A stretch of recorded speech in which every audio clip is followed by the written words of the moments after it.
শুধু বাজারই করা হয় না, এখানে পার্সেল এসছে, সকাল সকাল পার্সেল এসছে। কিসে গেছে? আরবানি। চলো, এই যে আরবানি থেকে মেয়ের অর্ডার দিয়েছিল ড্রেস। চলো দেখি কি ড্রেস এসছে। আর সকাল সকাল তোমাদের পার্সেল দিয়েই ব্লগটা স্টার্ট করলাম।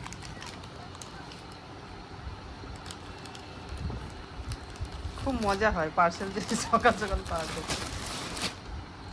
সাইজের ড্রেস অর্ডার দেওয়া হয়েছে, দেখি কোন সাইজটা হয় মেয়ে, তারপরে একটা চেঞ্জ করে দেবে। এই দেখো মেয়ের ড্রেস কীরকম হয়েছে বন্ধুরা। তো এটা আমাদের এক্সাম শেষে কোথাও যাওয়ার আছে বাইরে, বুঝেছো? কিছুদিনের মধ্যেই তোমরা দেখতে পাবে এই ড্রেস পরে নিয়ে যাচ্ছে। সুপ্রভাত বন্ধুরা, আমার চ্যানেলে সবাইকে স্বাগত। যে যেখান থেকে আমার ভিডিও দেখছো তোমাদেরকে অনেক অনেক ভালোবাসা। আর এখন দেখো মেঘ মেঘ করেই আছে তো কয়েকদিন ধরে, তো বর্ষাকাল হবে। আর দেখো গাছগুলো দেখো কি সবুজে সবুজ হয়ে আছে, আর গুড়ি গুড়ি বৃষ্টিপাত হচ্ছে। তো চলো আমি আমার ব্লগটা স্টার্ট করলাম। চলো তোমাদের সাথে পুরোটাই শেয়ার করব। আজ হচ্ছে জুলাইয়ের 2 তারিখ মঙ্গলবার। আর এখন থেকে চলো, সকালে আগে থেকে তো আমি ব্লগটা স্টার্ট করেছি। ওই মেয়ের পার্সেল এলো একটা ড্রেস, তো জানাবে কীরকম ড্রেসটা হয়েছে। তো চলো এরপর কিচেনে যাওয়া যাক। আর আজ কিছু মনে হচ্ছে না যে কিছু খাবার দাবার বানাবো। কীরকম মানে একদিন দুদিন মনে হয় না যে ভালোই লাগছে না, যে বসে বসে বসে বসে আছি। মানে কাল মেয়ের এক্সাম ছিল, যেদিন এক্সাম থাকে সেদিন খুব তাড়াহুড়ো করে সব কাজগুলো হয়, আর তারপরের দিন একদিন করে রেস্ট হয়ে যায়, তখন আর ভালো লাগে না। আর এই মেঘলা দিনে ভাবছি যে সবজি কিছু নেই, তবে পনির আছে আর আলু গাজর আছে, এসব আছে। তো আজ করব ভাবছি ডিম আছে, তো বিরিয়ানি মতো করব, মানে জাস্ট ওই রকম এত সব দিয়ে বিরিয়ানি না। তো এই যে দেখলাম ইন্ডিয়া গেট চালু আছে একটু, তো চলো স্টার্ট করে দিই রান্না। দেখা যাক কী কী করছি, ব্রেকফাস্ট কী করছি, সব বের করে রেখেছি। বন্ধুরা এখানে আমি ডিম আলু সেদ্ধ করতে দিলাম, আর ওখানে ভাত বসিয়ে দিয়েছি। আর ব্রেকফাস্ট নিয়েছি, এই যে আজকে একটু অন্যরকম ব্রেকফাস্ট, মুড়ি ছোলা কাঁচা লঙ্কা পেঁয়াজ শসা টমেটো। তো মেয়ে টমেটো খাবে না, টমেটো বাদ দিয়ে ওকে মেখে আর এই স্পুনে এটাতে এই বাটির মধ্যে দিয়ে দেবো, ও চামচ দিয়ে করে খেয়ে নেবে। তো চলো ব্রেকফাস্ট করে নিই, আর তারপর ফিরে আসছি তোমাদের কাছে। আলু আর ডিম ভেজে নিলাম, আর এই তেলের মধ্যে দিয়ে দিচ্ছি পেঁয়াজ কেটে রেখেছি।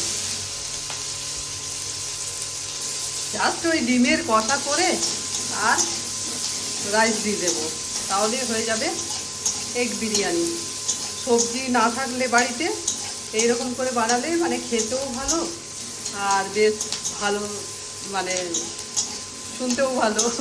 সবজি নেই, এগ বিরিয়ানি। তো ভাবলাম ডিমের তরকারি ভাত কেন করে খায়, তাহলে একসাথেই নিয়ে নিই। চলো মশলাটা রেডি করি।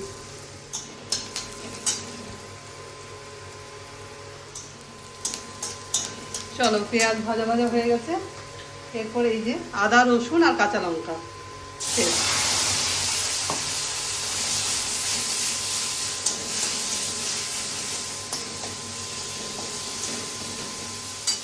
দিয়ে দিলাম হলুদের গুঁড়ো আর লঙ্কার গুঁড়ো।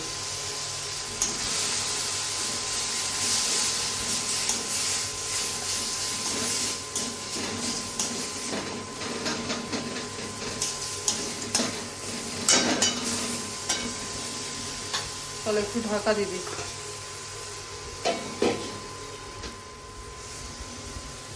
চলো মশলা কষা হয়ে গেছে, এরপর দিয়ে দিচ্ছি এতে ডিমগুলো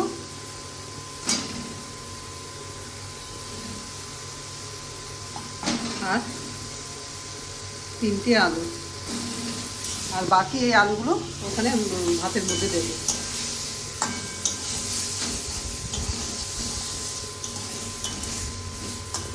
নুন দেওয়া হয়নি, দিয়ে দিলাম স্বাদ মতো নুন, আর ভাতের সাথেও নুনটা দেবো।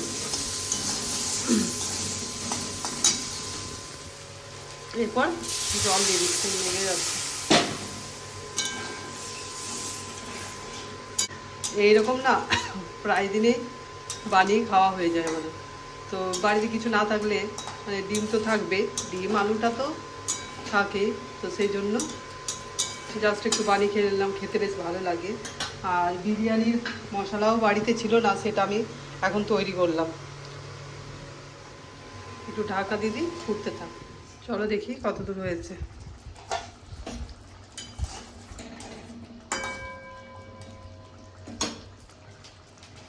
এরপর দিয়ে দিচ্ছি চিকেন, না হলে কি হবে, ডিমের সাথে দিয়ে দিচ্ছি এভারেস্টের চিকেন মশলা।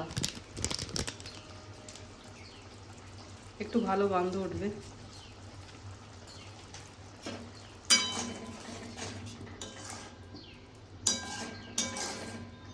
এই দেখো চিকেন চিকেন গন্ধ হচ্ছে।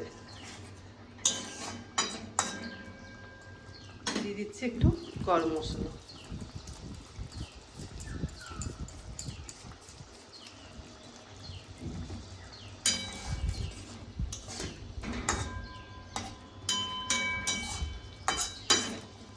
চলো হয়ে গেছে।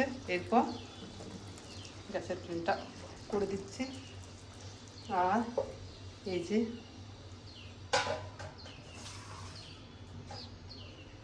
ভাতের জায়গাটা ইয়ে করে দিয়েছি, ফাঁকা করে দিয়েছি, খালি করে দিয়েছি। তো এরপর এটা দিয়ে দেবো এটাতে।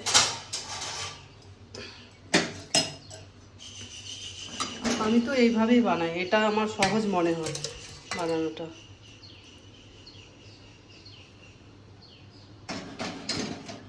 একটুখানি ঝোল তুলে রাখলাম, এই ভাতের ওপরে দিয়ে দেবো। এরপর ভাতগুলো দিয়ে দিচ্ছি, সবগুলো দেবো না, আলাদা দেবো। এরপর দিয়ে দিচ্ছি যে বাড়িতেই বানিয়েছি বিরিয়ানি মশলা।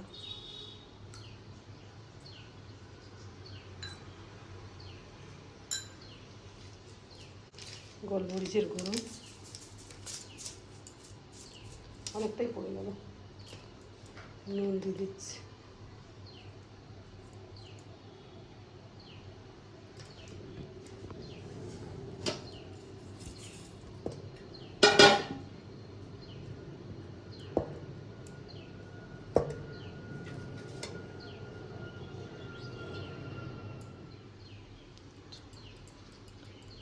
আবারও দিয়ে দিচ্ছি মশলা, একটু ঘি দিয়ে দিলাম সামান্য করে।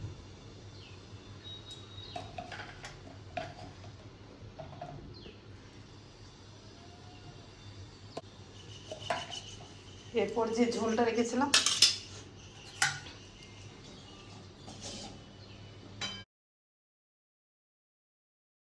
এটা তো তোমরা অনেক ভালো করে জানো, তো আমি জাস্ট এরকম খাওয়ার জন্য বানাচ্ছি। তো যদি এই ইজি প্রসেসটা তোমাদের ভালো লেগে থাকে তাহলে বানিও।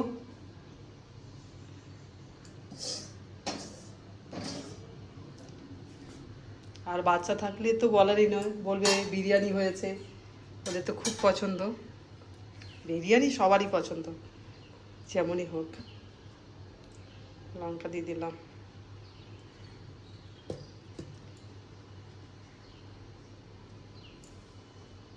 এই একটা পুচ্ছু আছে। চলো আর কি, এবারে ঢাকা দিয়ে গ্যাসের উপরে চাপিয়ে দিই। গ্যাসের মধ্যে চাপিয়ে দিয়েছি আর গ্যাসের ফ্লেমটা একদম লোতে রেখে দিয়েছি। চলো 10 মিনিট পর আসছি। 10 মিনিট পর অফ করে দেবো, হয়ে গেল আমার এগ বিরিয়ানি, যাই বলো। আর এই তো এগুলো সব পরিষ্কার করতে হবে এরপর। চলো করে নিয়ে আর পরে ফিরে আসছি তোমাদের কাছে। বন্ধুরা একদম বেড়ে নিয়ে চলে এসেছি এগ বিরিয়ানি। চলো দেখো খেয়ে নিই। আর এখানে শসা, গাজর, পেঁয়াজ কেটে নিয়েছি, তার মধ্যে গোলমরিচ দিয়ে দিয়েছি, পেপসি নিয়ে এসেছি। চলো তাহলে আমরা লাঞ্চ শুরু করি, আর বিকেলে আসছি তোমাদের কাছে ফিরে। মেঘলা দিনে বেশ ভালোই খাবার। সুপ্রভাত বন্ধুরা, এটা হচ্ছে তার পরের দিন। আজ হচ্ছে জুলাইয়ের 3 তারিখ, বুধবার। তো আমরা মেয়ের এক্সাম আছে আজকে থিওরি এক্সাম শেষ হবে, ওই জন্য ভাবলাম বান্ধবীর সাথে কখন দেখা হয়। দুই বান্ধবী মিলে আজ সকাল সকাল আমরা বেরিয়ে গেছি বেড়ানোর জন্য।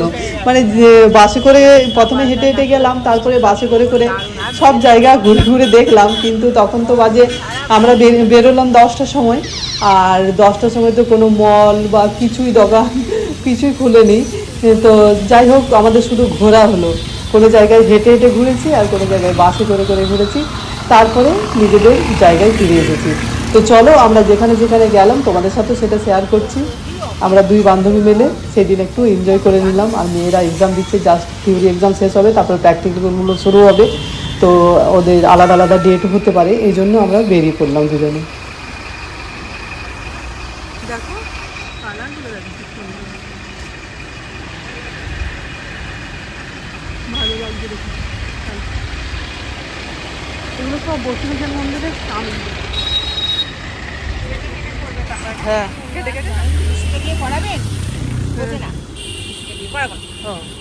পড়িচ্ছে নেই যখন কি পড়েছিল ওইসব আলোচনা আমাকে সত্যনারায়ণ থেকে কত করে পড়েছিল কি কি দিয়েছিল হলো ভুলে গেছে।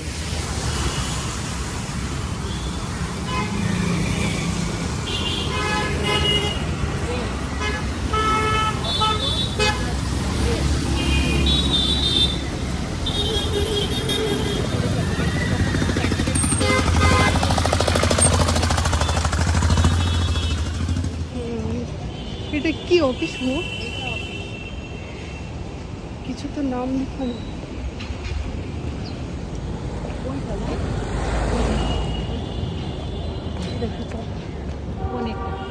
কারণ প্যান্টালুনটা দেখে মনে পড়ছে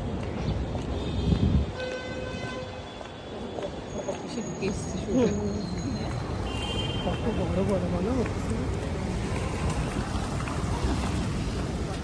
আসলাম তাই লোকগুলো দেখছি কোথা থেকে আস।